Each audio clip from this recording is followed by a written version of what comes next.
Restoring Democracy, Reclaiming Our Government from Big Money and Partisanship. By James E. Parks, 2024. Chapter 1. Introduction. The current political climate.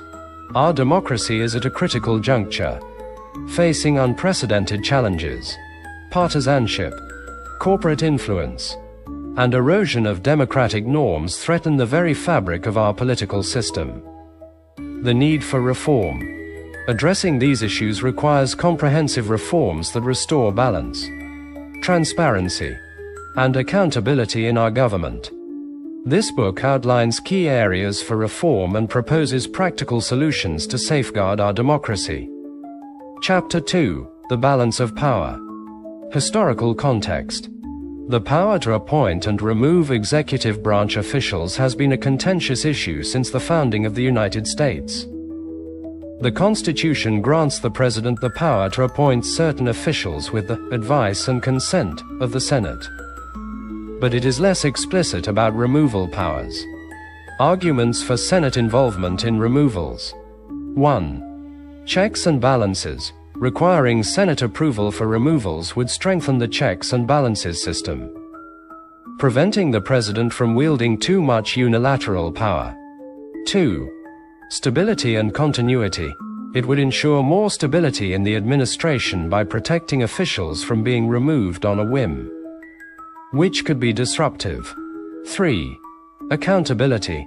This process would make the executive branch more accountable to the legislative branch, ensuring that removals are justified and not politically motivated.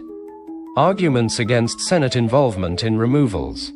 1. Executive efficiency. The President needs the ability to manage the executive branch effectively, which includes the power to remove officials who are not performing adequately or who are not aligned with the administration's policies. 2. Separation of powers. The President is the head of the executive branch, and involvement by the Senate in removal decisions could blur the lines between executive and legislative powers. 3. Practicality. Requiring Senate approval for removals could slow down the administrative process and lead to gridlock, especially in a highly partisan environment. Legal precedents. The issue of presidential removal power has been addressed by the U.S. Supreme Court in cases such as Myers v. United States, 1926. The court held that the President has the exclusive power to remove executive branch officials without Senate approval. Humphreys Executor v. United States, 1935. The court ruled that Congress could restrict the President's power to remove officials in independent regulatory agencies. Conclusion. Involving the Senate in the removal process of appointed officials highlights a crucial aspect of maintaining democratic integrity. While there are arguments on both sides, finding a balance that ensures both efficient governance and robust checks and balances is key to preserving the principles upon which the United States was founded. Ensuring that neither branch overreaches its authority is essential to maintaining a functional and fair government. Chapter 3. Crossing the Rubicon. Historical significance of the Rubicon. The phrase, "to cross the Rubicon," indeed signifies a point of no return. It originates from a significant historical event involving Julius Caesar. In 49 BC, Caesar crossed the Rubicon River with his army, defying the Roman Senate's authority and initiating a civil war. By doing so, he made an irrevocable decision that altered the course of Roman history, ultimately leading to the end of the Roman Republic and the rise of the Roman Empire. Similarities to ancient Rome. 1. Erosion of democratic norms.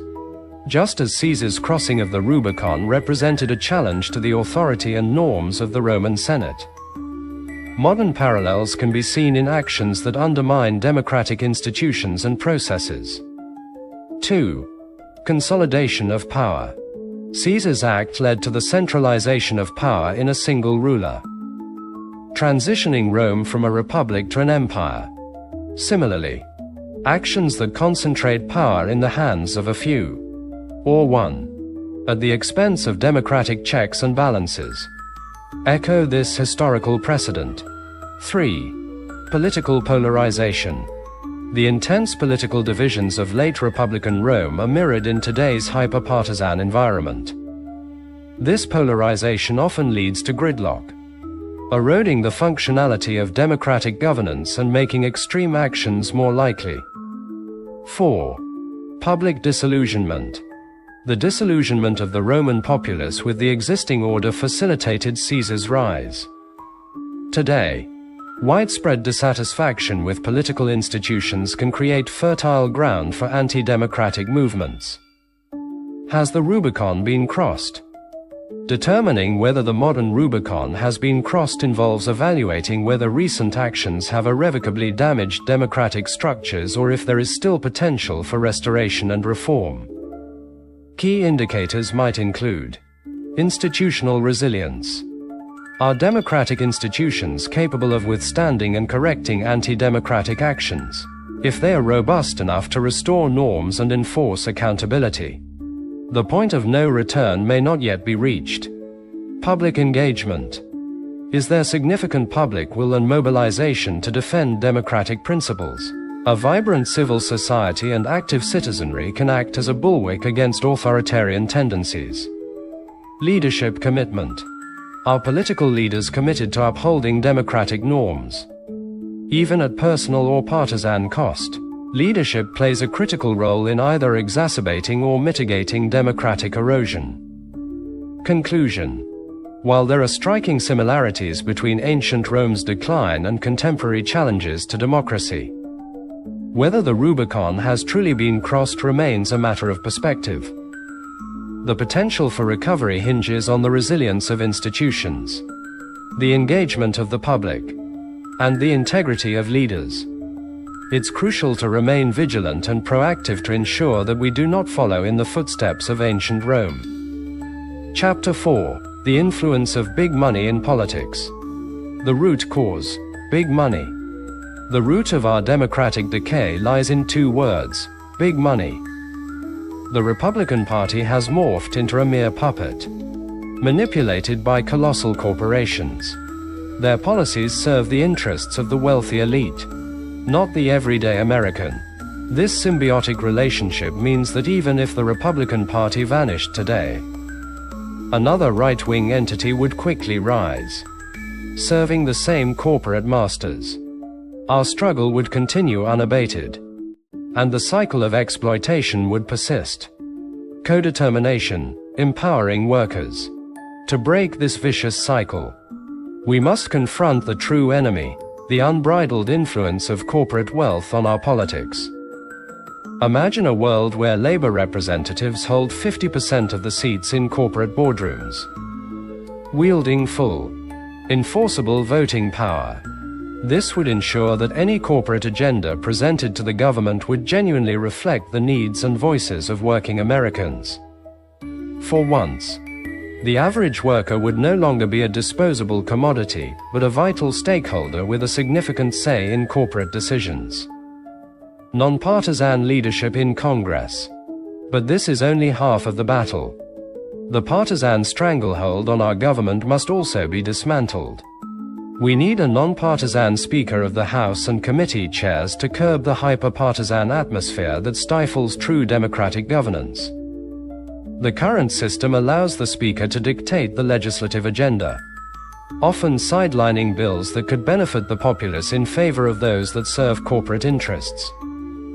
By enforcing nonpartisanship in these pivotal roles, we can ensure that the legislative process becomes a true reflection of the people's will, not corporate greed. The power of combined reforms. Combining these two reforms, codetermination in the corporate boardroom and nonpartisan leadership in Congress, creates a powerful synergy. This dual approach would give working Americans a genuine voice in both the economic and political spheres, safeguarding human and labor rights, and ensuring that anti-democratic forces never gain a foothold again. Call to action. It's time to act. It's time to reclaim our democracy from the clutches of big money and partisan manipulation. Stand with us in this fight for a fairer, more just America. Together, we can turn the tide and restore the power to the people where it rightfully belongs. Chapter 5. Proposed Reforms. Nonpartisan Leadership. Sample House Rule for Nonpartisan Leadership. Rule 25. Nonpartisan Leadership. Section 1. Definitions. 1. Nonpartisan. Not affiliated with or influenced by any political party or organization. 2. Speaker of the House, the presiding officer of the United States House of Representatives. 3. Committee chair, the head of any standing, select, or joint committee within the House of Representatives. Section 2. Nonpartisan Requirements. 1. Relinquishment of party affiliations. Upon election or appointment, the Speaker of the House and all committee chairpersons must relinquish any affiliations with political parties or organizations. They must officially change their registration to independent or a similar nonpartisan designation within their state or district. They must not participate in any activities, events, or functions organized by any political party during their tenure. 2. Oath of Nonpartisanship.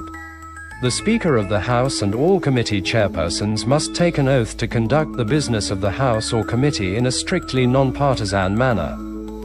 The oath shall be as follows: I solemnly swear, or affirm, that I will faithfully execute the duties of my office, without regard to partisan considerations, and will conduct the business of the House or committee in a fair, impartial, and non-partisan manner, to the best of my ability. Section 3. Provisions for maintaining nonpartisanship. 1. Review and oversight. An independent oversight committee, IOC, shall be established to monitor and review the activities of the Speaker of the House and all committee chairpersons to ensure adherence to nonpartisan principles. The IOC shall be composed of an equal number of members from each major political party and a number of independent members, not affiliated with any party, to ensure balance and fairness. 2. Grounds for removal. Any evidence of partisanship, including but not limited to participation in partisan activities, biased decision-making, or communication that indicates party favoritism, shall be grounds for investigation by the IOC. A simple majority vote by the IOC is required to initiate a formal investigation. 3. Process for removal. If the IOC determines, through a fair and thorough investigation, that the Speaker of the House or a committee chairperson has engaged in partisan conduct, they shall recommend removal. A 2/3 majority vote in the House of Representatives is required to remove the Speaker or a committee chairperson based on the IOC's recommendation. 4. Succession. In the event of removal, the Deputy Speaker or the Vice Chair of the committee shall assume the role temporarily until a new nonpartisan leader is elected or appointed. Section 4. Enforcement and penalties. 1. Penalties for non-compliance. Violations of this rule shall result in disciplinary actions, including but not limited to censure, removal from position, and ineligibility for future leadership roles within the House of Representatives. The IOC is responsible for determining appropriate penalties for non-compliance, subject to approval by a majority vote of the House. 2. Reporting and transparency. The IOC shall publish an annual report on the nonpartisan conduct of the Speaker of the House and committee chairpersons, including any investigations, findings, and actions taken. All reports shall be made publicly available to ensure transparency and accountability. Section 5. Amendments. 1. Amendment process. Any changes or amendments to this rule must be proposed in writing and require a 2/3 majority vote in the House of Representatives for adoption. Political Candidate Background Check Act. Section 1. Short title. This act may be cited as the Political Candidate Background Check Act. Section 2. Purpose. The purpose of this act is to ensure that all prospective political candidates undergo a thorough background check to promote transparency, integrity, and trust in the electoral process. Section 3. Definitions. A. Candidate means any individual seeking to run for elected office at the federal, state, or local level.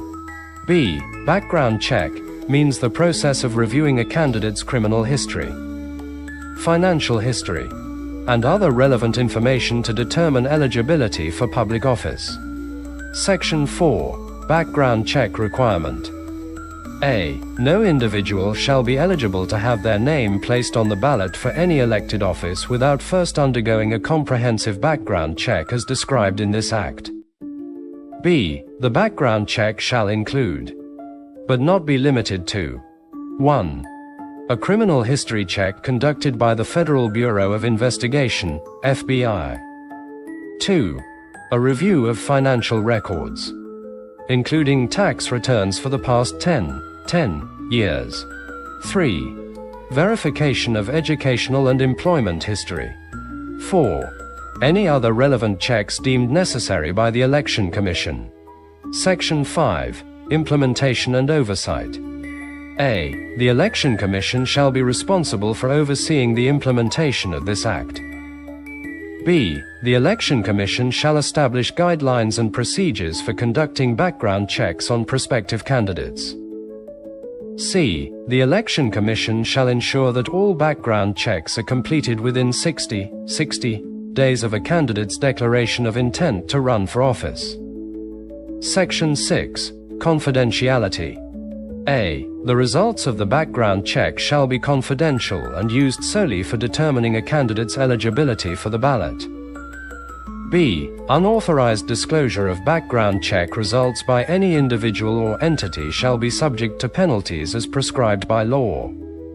Section 7. Disqualification criteria. A candidate may be disqualified from appearing on the ballot if the background check reveals: 1. A conviction for a felony or serious crime involving dishonesty or breach of trust. 2. Significant financial irregularities or unresolved tax liabilities. 3. Falsification of educational or employment history. 4. Any other issue that would render the candidate unfit for public office. Section 8. Appeal process. A candidate who is disqualified based on the background check may appeal the decision to the Election Commission within 30 days of receiving notice of disqualification. B. The Election Commission shall establish an appeals process and ensure a fair and timely review of all appeals. Section 9. Funding. A. Funding for the implementation of this Act shall be appropriated from the General Fund. B. The Election Commission may also seek grants and other funding sources to support the background check process. Section 10. Effective date. This Act shall take effect on January 1st, 2020, and shall apply to all elections held thereafter. Supreme Court Term Limits Act. Section 1. Title. This Act shall be known as the Supreme Court Term Limits Act. Section 2. Findings and purpose. A. Findings. 1. The Constitution of the United States provides for the establishment of the Supreme Court. 2. Lifetime tenure for Supreme Court justices can lead to prolonged periods of influence by a single justice, potentially out of step with contemporary societal values. 3. Implementing term limits for Supreme Court justices can promote judicial independence, enhance democratic principles, and reduce political tensions during the nomination process. B. Purpose. The purpose of this Act is to establish a term limit of 20 years for Supreme Court justices to ensure a periodic infusion of new perspectives and maintain a judiciary that is reflective of current societal values. Section 3. Term limits. A. Amendment to Title 28. United States Code. Title 28. United States Code, is amended by adding at the end the following new chapter. Chapter 7 Term Limits for Supreme Court Justices. Section 701, Term of Office. 1. The term of office for a justice of the Supreme Court shall be 20 years. 2. Upon the expiration of a justice's term, the justice shall retire from active service on the Supreme Court, but may continue to serve as a senior justice pursuant to Section 704 and Section 705. Section 702, Transition Provisions. 1. This Act shall apply to all justices appointed after the enactment of this legislation. 2. Current justices serving at the time of enactment shall be subject to a transition period, whereby their remaining term shall be determined by the length of their service at the time of enactment. Section 703, Appointment and Confirmation. 1. Justices shall be appointed by the President of the United States and confirmed by the Senate as provided by the Constitution. 2. A vacancy in the Supreme Court shall be filled as soon as practicable. Section 704, Senior Justice Status.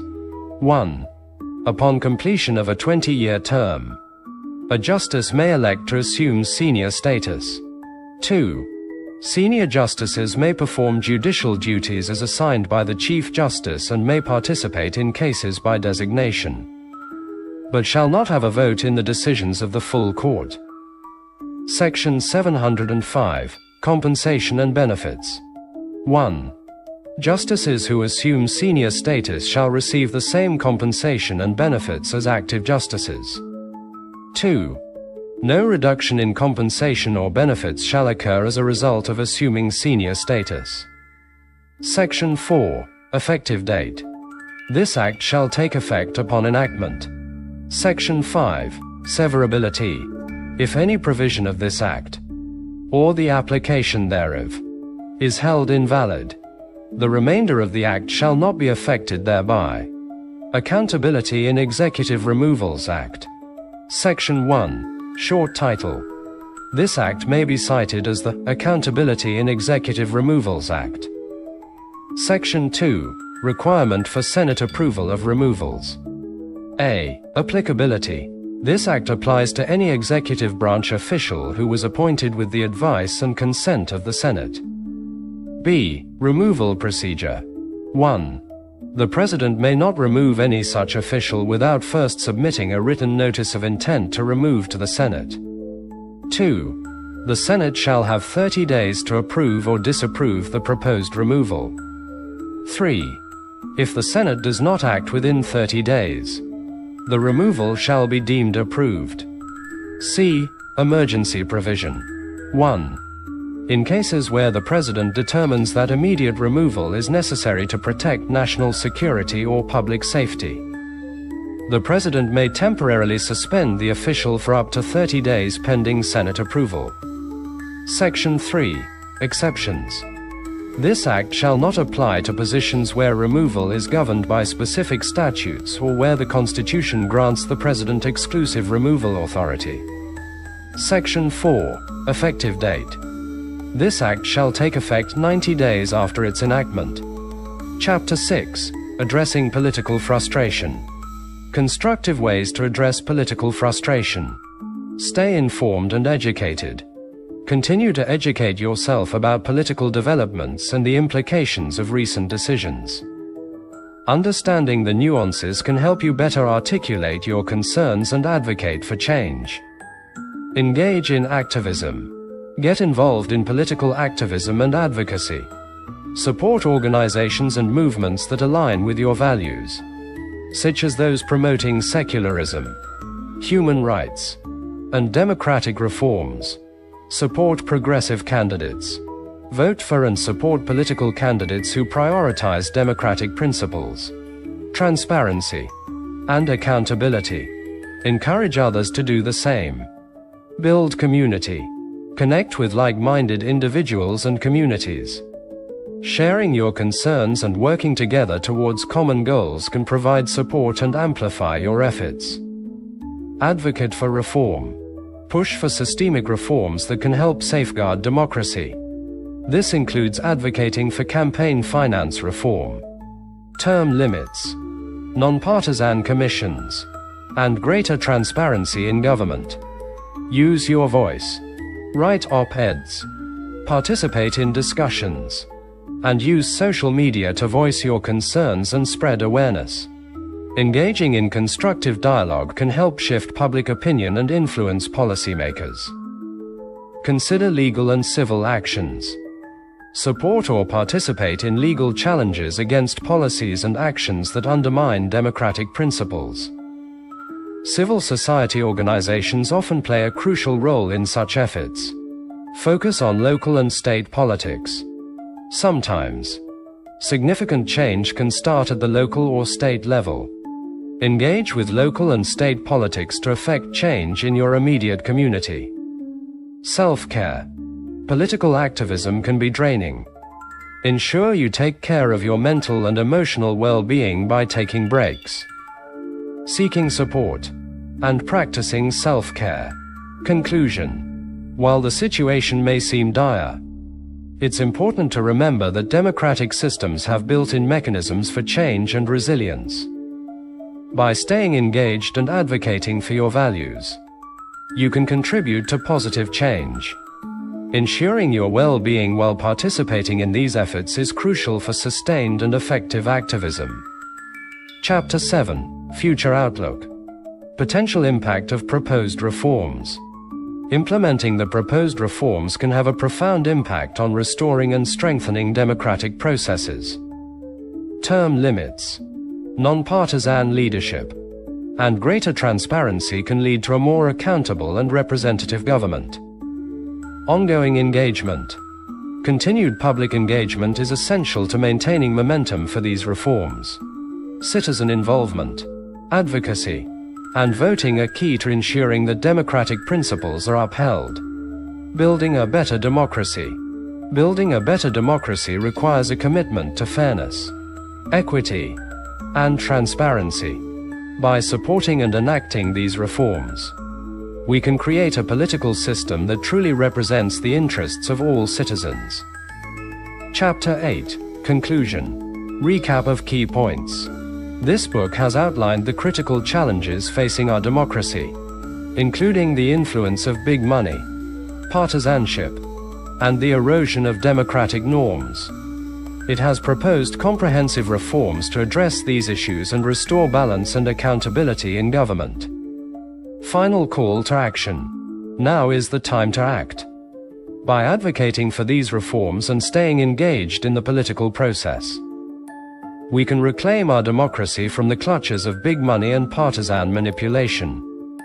Stand with us in this fight for a fairer, more just America. Together, we can turn the tide and restore the power to the people where it rightfully belongs.